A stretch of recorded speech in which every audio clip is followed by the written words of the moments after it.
Good morning everyone, welcome to knowledge account. তোমাদের আজকে 10টা থেকে আমি স্ট্র্যাটেজিকের ক্লাসটা ইন্টারচেঞ্জ করেছি, অর্থাৎ আজকে 10টা থেকে তোমাদের জিকে ম্যারাথনটা হবার কথা ছিল এবং সন্ধ্যাবেলা 7টায় তোমাদের এই স্ট্র্যাটেজিকের ক্লাসটা হবার কথা ছিল। আমি একটু ইন্টারচেঞ্জ করেছি, আজকে 10টার সময় তোমাদের এই ক্লাসটা আর জিকে ম্যারাথনেরটা আজকে সন্ধ্যাবেলা 7টা বা 6টা থেকে হবে। তোমরা একবার টেলিগ্রামে সবাই চোখ রেখো। আপাতত 7টায় শিডিউল করা আছে, মেবি তোমাদের ওটা 6টা থেকেও হতে পারে।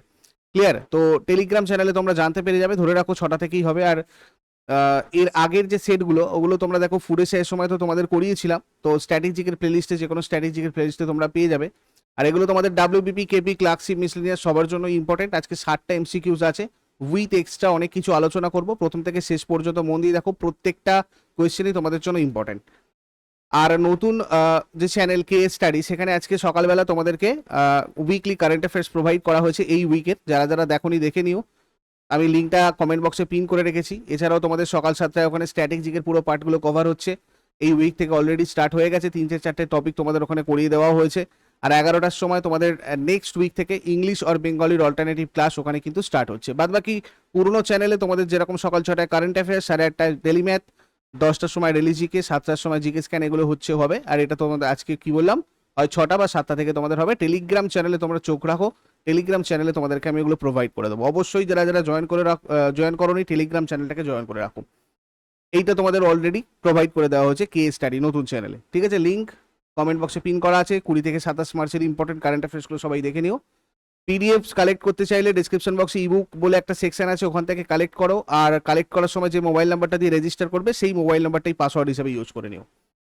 তোমাদের পুলিশের জন্য ফাউন্ডেশন ব্যাচ, কেপি, ডাব্লিউবিপি, যে কোনো এক্সামের জন্য পুরো সিলেবাস ভিত্তিক, অধ্যায় ভিত্তিক তোমাদের এখানে ক্লাস চলছে প্রত্যেকটা সাবজেক্টের। একদম নতুন স্টার্ট হচ্ছে 4 মার্চ থেকে। এবং এখানে তোমাদের chapter wise test series, full length test series, live class, পরবর্তী ক্ষেত্রে সেটা তোমরা রেকর্ডেডও দেখতে পারবে যতবার খুশি। যে স্টাডি মেটেরিয়াল সেটা তোমরা নিজেদের মোবাইল ফোনে ডাউনলোড করতে পারবে প্রিন্ট করার জন্য। এর সব কিছুটাই তোমাদের কিন্তু 31 মার্চ পর্যন্ত অ্যাভেলেবেল। এই অফারটা WBP24 কুপন কোড ইউজ করে অনলি 880-তে তোমরা এটাতে জয়েন করতে পারবে। A to Z প্রিপারেশনের জন্য যা যা দরকার তোমরা সব কিছুটা এখানে পেয়ে যাবে। যদি আরও কোনো কোয়ারিজ থাকে এই নাম্বারে তোমরা যোগাযোগ করে নাও।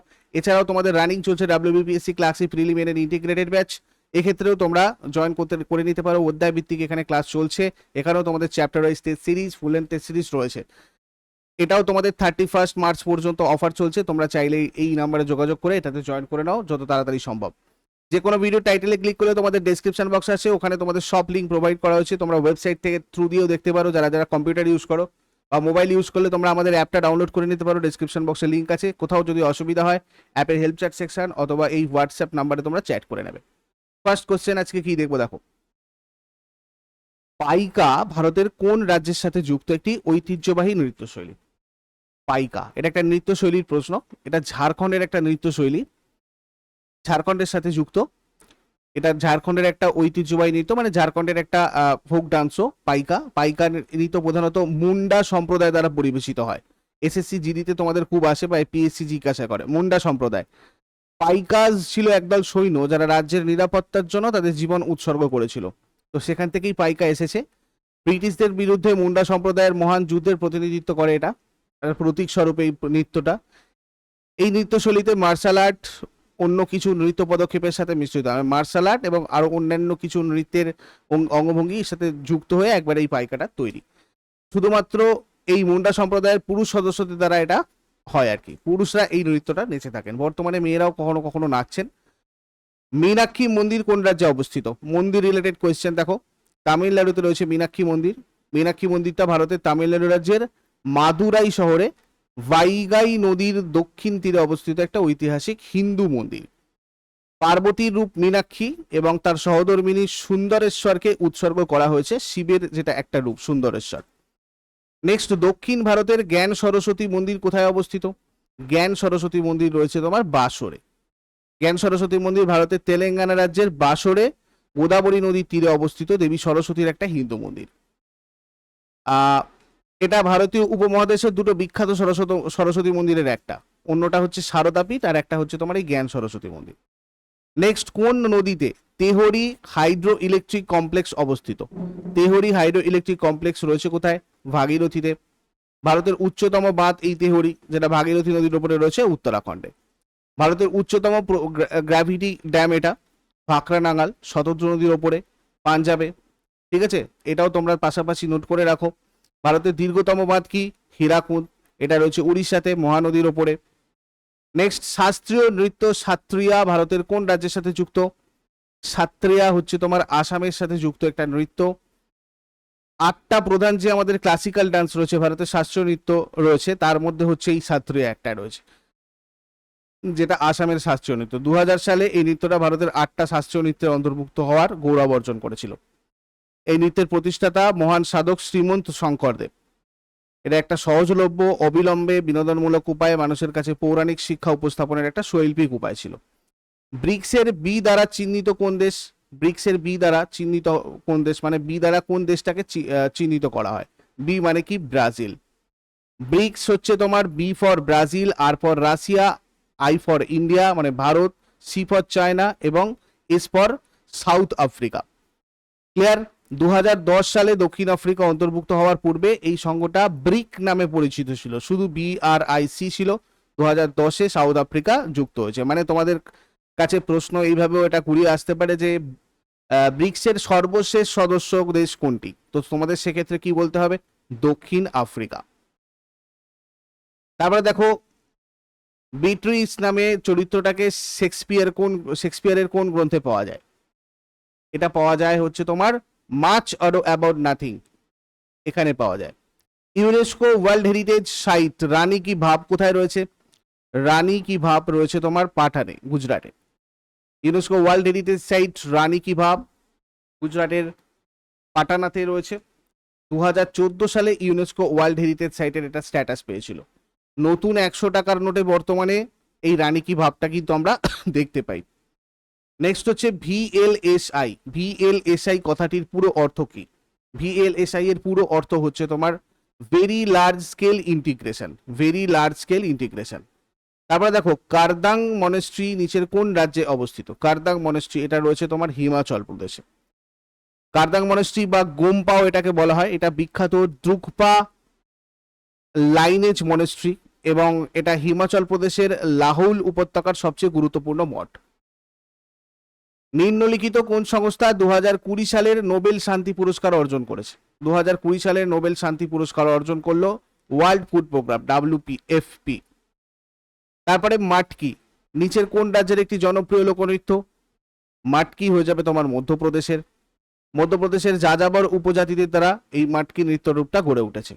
একটা ছোট কলস ব্যবহার করে পরিবেশিত একটা লোকনৃত্য যা মধ্য ভারত থেকে উদ্ভূত হয়, যা মাটকি নৃত্য নামে পরিচিত। এই পিচার নাচ মধ্যপ্রদেশ রাজ্যের, মানে পিচার নাচটাকে আর কি ইংরাজিতে বলে, তো এই মাটকি নৃত্যটা মধ্যপ্রদেশ রাজ্যের অন্তর্গত এবং প্রধানত মালওয়া অঞ্চলে হয়ে থাকে। রাজীব গান্ধীকে কোন সালে হত্যা করা হয়েছিল? রাজীব গান্ধীকে হত্যা করা হয় 1991 সালে। ইনি ভারতের ষষ্ঠ প্রধানমন্ত্রী ছিলেন। জঙ্গিরা এক আত্মঘাতী বোমা হামলায় 1991 সালের 21শে মে এনাকে হত্যা করেছিলেন। এখানে দেখো 1991 সালে ইনি মরণোত্তর ভারতরত্ন পুরস্কারও পেয়েছিলেন আর কি। শোর মন্দির ভারতের কোন রাজ্যে রয়েছে? শোর মন্দিরটা রয়েছে তামিলনাড়ুতে, তামিলনাড়ুর চেন্নাই এর কাছে রয়েছে। গ্রানাইটের ব্লক দিয়ে তৈরি এটা। নিম্নলিখিত কোন ভাষাটি দ্রাবিড় সাহিত্যের অংশ নয়? দ্রাবিড় সাহিত্যের অংশ নয় হয়ে যাবে তোমার সংস্কৃত। দ্রাবিড় সাহিত্যে 4টে ভাষা আছে, তামিল, তেলেগু, কন্নড় আর মালায়ালাম। সুতরাং এখানে এই 3টে আছে আর এটা নেই, অপশন ডি ওই জন্য কারেক্ট আনসার। নিম্নোক্ত কোন দেশগুলি G7 এর অন্তর্ভুক্ত? G7 এর অন্তর্ভুক্ত হয়ে যাবে কানাডা, ফ্রান্স, জার্মানি আর ইটালি। G7 এর অন্তর্ভুক্ত দেশ Canada, France, Germany, Italy, Japan, যুক্তরাজ্য, মার্কিন যুক্তরাষ্ট্র, এই সবকটা হচ্ছে G7 এর অন্তর্ভুক্ত। হুসেন সাগর হ্রদ নিম্নলিখিত কোন স্থানে রয়েছে? এটা রয়েছে তোমার হায়দ্রাবাদে। তেলেঙ্গানার হায়দ্রাবাদে রয়েছে হুসেন সাগর হ্রদ, যেটা মুসি নদীর জলে পুষ্ট। 1562 খ্রিস্টাব্দে এই হ্রদটা ইব্রাহিম কুলি কুতুব শাহের আমলে, ইব্রাহিম কুলি কুতুব শাহ এনার আমলে হুসেন শাহ আলী খনন করেছিলেন। নেক্সট, টেরাকোটা মন্দিরের জন্য বিখ্যাত বিষ্ণুপুর কোথায় অবস্থিত? পশ্চিমবঙ্গে। বিষ্ণুপুর পূর্ব ভারতের পশ্চিমবঙ্গ রাজ্যের একটা শহর।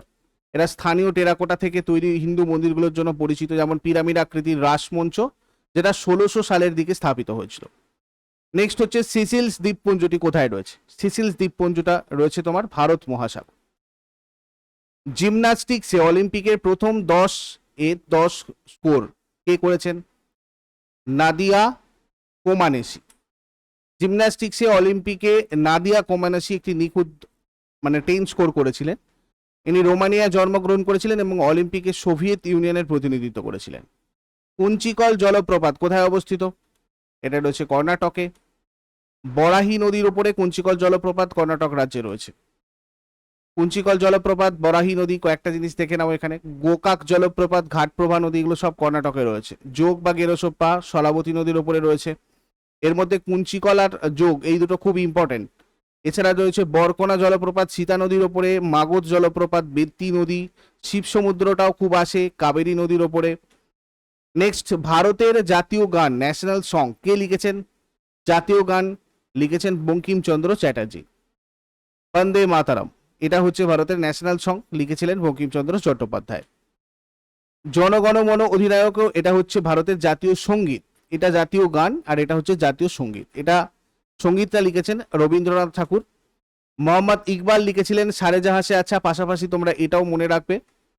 নেক্সট, বাইফোকাল গ্লাসেস কে আবিষ্কার করেন? বাইফোকাল গ্লাসেস এটা আবিষ্কার করেন বেঞ্জামিন ফ্রাঙ্কলিন। প্রেসপোবিয়া রোগের ক্ষেত্রে এই বাইফোকাল গ্লাস কিন্তু ইউজ করা হয়। মায়োপিয়া, হাইপারমেট্রোপিয়া, প্রেসপোপিয়া, এগুলো না সবাই নাম শুনেছো। তো তার মধ্যে এই প্রেসপোপিয়া যে রোগ, প্রেসবায়োপিয়া যে রোগ, সেক্ষেত্রে কিন্তু এই বাইফোকাল গ্লাসটা ইউজ করা হয়। পিডিএ কথাটির পুরো অর্থ কি? পিডিএ মানে হচ্ছে তোমার পার্সোনাল ডিজিটাল অ্যাসিস্ট্যান্ট। নতুন দিল্লি শহরের স্থাপত্যকার কে ছিলেন? নতুন দিল্লি শহরের স্থাপত্যকার ছিলেন স্যার এডউইন লুটিয়েন্স। 1991 সালে দিল্লি দরবারে ভারত সম্রাট পঞ্চম জর্জ নতুন দিল্লি শহরের ভিত্তিপ্রস্তর স্থাপন করেছিলেন। ব্রিটিশ স্থপতি স্যার এডউইন লুটিয়েন্স আর স্যার হার্বার্ট বেকার এই শহরের নকশা প্রস্তুত করেছিলেন। তারপরে দেখো, কর্তারপুর সাহেব করিডোর ভারতের গুরুদাসপুরের ডেরা বাবা নানক তীর্থস্থানকে পাকিস্তানের কর্তারপুর গুরুদ্বারের সাথে সংযুক্ত করে, যেটা ড্যাশ নদীর তীরে অবস্থিত। এটা তোমাদের এসএসসি থেকে নেওয়া টিসিএস এর একটা প্রশ্ন। তো এক্ষেত্রে আমাদের রবি হয়ে যাবে। এটা রবি নদীর তীরে রয়েছে কর্তারপুর সাহেব করিডোর। ভারতের গুরুদাসপুরের ডেরা বাবা নামক তীর্থস্থানকে পাকিস্তানের কর্তারপুর গুরুদ্বারের সাথে সংযুক্ত করে, যেটা রাভি নদীর তীরে রয়েছে। বিশ্বের বৃহত্তম স্বাদু জলের হ্রদ কোনটি? বৃহত্তম স্বাদু জলের হ্রদ হয়ে যাবে তোমার সুপিরিয়ার হ্রদ। পৃষ্ঠতলের ক্ষেত্রফলের বিচারে এটা বিশ্বের বৃহত্তম স্বাদু জলের হ্রদ। আমেরিকা যুক্তরাষ্ট্র আর কানাডার সীমান্তে রয়েছে। আর জলের আয়তনের বিচারে যদি দেখি তাহলে বিশ্বের বৃহত্তম স্বাদু জলের হ্রদ হচ্ছে রাশিয়ার বৈকাল। প্রসঙ্গত উল্লেখ্য যে বিশ্বের গভীরতম হ্রদও কিন্তু এই বৈকাল এবং প্রাচীনতম হ্রদও বৈকালকেই বলা হয়। নিম্নের কোনটি মধ্যযুগীয় ভারতীয় ইতিহাসের একটা গণিতের বই? দেখো এর মধ্যে গণিতের বই কোনটা? লীলাবতী। লীলাবতী গণিত বিষয়ক মধ্যযুগীয় একটা পুস্তক। এটা লিখেছিলেন ভাস্করাচার্য। মঙ্গলযান লঞ্চ হয়েছিল কোথা থেকে? মঙ্গলযান লঞ্চ হয়েছিল তোমার শ্রীহরিকোটা থেকে। শ্রীহরিকোটার অন্ধ্রপ্রদেশের নেল্লোর জেলার অন্তর্ভুক্ত আমরা জানি, ঠিক আছে, শ্রীহরিকোটাটা। তো সেখান থেকে এটা লঞ্চ হয়েছিল। মঙ্গলযান মার্স অরবিটার মিশন বা MOM নামেও পরিচিত, এটাও পাশাপাশি জেনে রাখো। মঙ্গলযান ভারতীয় মহাকাশ গবেষণা সংস্থা আমাদের ইসরো দ্বারা মঙ্গল গ্রহে একটা মিশন ছিল এবং PSLV C-25 রকেটের সাহায্যে তাকে মহাকাশে পাঠানো হয়েছিল। 5 নভেম্বর 2013 সালে মহাকাশে পাঠানো হয়েছিল মঙ্গলযানকে। নেক্সট হচ্ছে কাগজের আবিষ্কার কোথায় হয়েছিল? কাগজের আবিষ্কার হয়েছিল চীনে। এটা চীনের হান রাজবংশের সময় উদ্ভাবিত হয়েছিল। বায়ু দ্বারা পরাগ সংযোগকে কি বলা হয়? বায়ু দ্বারা পরাগ সংযোগকে বলা হয় অ্যানিমোফি। ভারতের কোন রাজ্যে এখনো পঞ্চায়েত ব্যবস্থা চালু হয়নি? নাগাল্যান্ডে। পঞ্চায়েতি রাজ ইনস্টিটিউশন PRI হচ্ছে ভারতের গ্রামীণ স্থানীয় স্ব-সরকারের একটি ব্যবস্থা। 1992 সালের 73তম সংবিধান সংশোধনী আইন দ্বারা পঞ্চায়েতি রাজ ব্যবস্থাটা ভারতের সংবিধানে যুক্ত করা হয়েছিল। এটা সংবিধানের ধারা 16 আর একাদশ তফসিল সমন্বিত একটা নতুন অংশ আর কি তোমার যোগ করা হয়েছে। ভারতের সংবিধানের 243 এটা একাদশ তফসিল, ভালো করে মনে রাখবে, এটা পরীক্ষায় আসে। আর ভারতীয় সংবিধানের 243M অনুচ্ছেদ অনুযায়ী পঞ্চায়েতি রাজ ব্যবস্থা নির্দিষ্ট কিছু ক্ষেত্রে প্রযোজ্য নয়। আর নাগাল্যান্ড, মেঘালয়, মিজোরাম ছাড়া সমস্ত রাজ্যে এবং দিল্লি ছাড়া এই 4টে রাজ্য ছাড়া সমস্ত কেন্দ্রশাসিত অঞ্চলে কিন্তু রয়েছে। সমস্ত কেন্দ্রশাসিত অঞ্চল দিল্লি ছাড়া, আর এদিকে নাগাল্যান্ড, মেঘালয়, মিজোরাম রাজ্য ছাড়া সমস্ত রাজ্যে পঞ্চায়েতি রাজ ব্যবস্থাটা রয়েছে।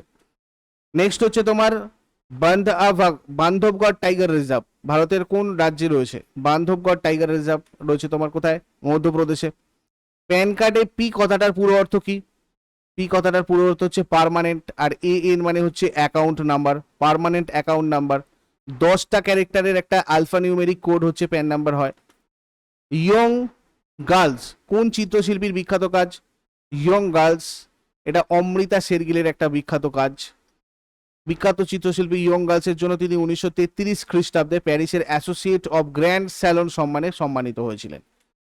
অমৃতা শেরগিলকে ভারতের ফ্রিদা কালো বলা হয়।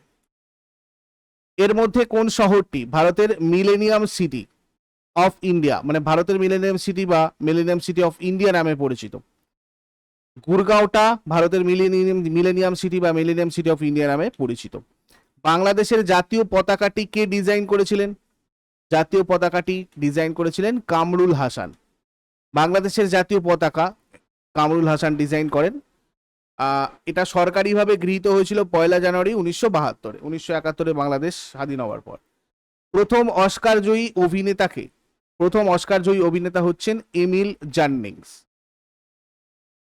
The last command and the way of all flesh এই চলচ্চিত্রটার জন্য ইনি অস্কার পেয়েছিলেন প্রথমে। নিচের কোনটি স্মৃতিচিহ্নর সাথে ফরাসি যুদ্ধের স্মৃতিসৌধ আর্কেড ট্রিম্ফের মিল রয়েছে? India Gate. ইন্ডিয়া গেটটা ডিজাইন করেছিলেন এডউইন লুটেন্স। তারপরে দেখো ডোমিনিকার রাজধানী কি? ডোমিনিকার রাজধানী রোজেউ। কদম রসুল মসজিদ যার নির্মাণে ইট আর কালো মার্বেল ব্যবহার করা হয়েছে, এটা কোথায় রয়েছে? কদম রসুল মসজিদ রয়েছে গৌড়ে, পশ্চিমবঙ্গের মালদার গৌড়ে রয়েছে। 1530 সালে সুলতান নাসির উদ্দিন নুসরাত শাহ দ্বারা এটা নির্মিত হয়েছিল কদম রসুল মসজিদ। দীনবন্ধু নামে কে পরিচিত? দীনবন্ধু নামে পরিচিত চার্লস ফ্রিয়ার এন্ড্রুজ। নিচের কোন স্থানে গোবর্ধন মঠ রয়েছে? গোবর্ধন মঠ রয়েছে পুরীতে। এটা পিটমিস সনাতন ধর্ম সংরক্ষণ আর প্রচারের জন্য 8ম শতাব্দীর দার্শনিক আদি শঙ্কর দ্বারা প্রতিষ্ঠিত 4টি প্রধান পীঠের মধ্যে একটা। উড়িষ্যার পুরীতে রয়েছে। বিশ্বের কোন দেশের প্রথম নির্বাচিত মহিলা প্রধানমন্ত্রী কে ছিলেন? কোনো একটা বিশ্বের দেশ যাতে একজন মহিলা প্রধানমন্ত্রী হিসাবে নির্বাচিত হয়েছিল, তো সেটা হচ্ছে শ্রীবাবু বন্দরনায়ক, প্রথম মহিলা প্রধানমন্ত্রী। ইনি শ্রীলঙ্কার বিশিষ্ট রাজনীতিবিদ এবং 6ষ্ঠ প্রধানমন্ত্রী ছিলেন। কোন দেশের প্রথম মহিলা প্রধানমন্ত্রী? শ্রীবাবু বন্দরনায়ক। অপ্সরা হলো ভারতের প্রথম কি? এটা হচ্ছে ভারতের প্রথম পারমাণবিক গবেষণা চুল্লি। প্রথম ভারতীয় যিনি সাঁতারে ইংলিশ চ্যানেল পার করেছিলেন? সাঁতারে ইংলিশ চ্যানেল পার করেছিলেন মিহির সেন, প্রথম ভারতীয়। ইনি একজন বাঙালিও, প্রথম বাঙালিও আমরা বলতে পারি, যিনি 1958 সালে ইংলিশ চ্যানেলটা পার করেছিলেন।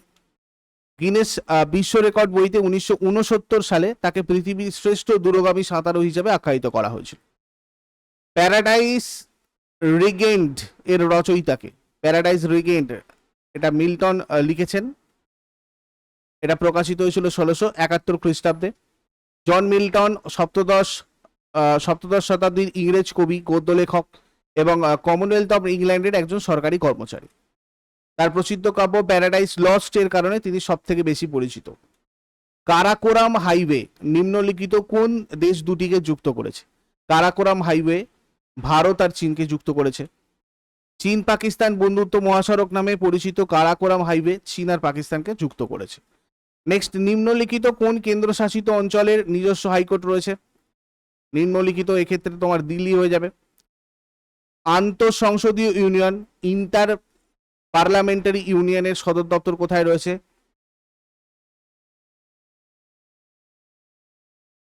সুইজারল্যান্ড। এর সদর দপ্তর সুইজারল্যান্ডের জেনেভাতে রয়েছে। কেমন? Inter parliamentary union. এটা প্রতিষ্ঠিত হয়েছিল 1889 খ্রিস্টাব্দে। ইদুক্কি জলবিদ্যুৎ প্রকল্পটি কোন রাজ্যে রয়েছে? কেরালাতে।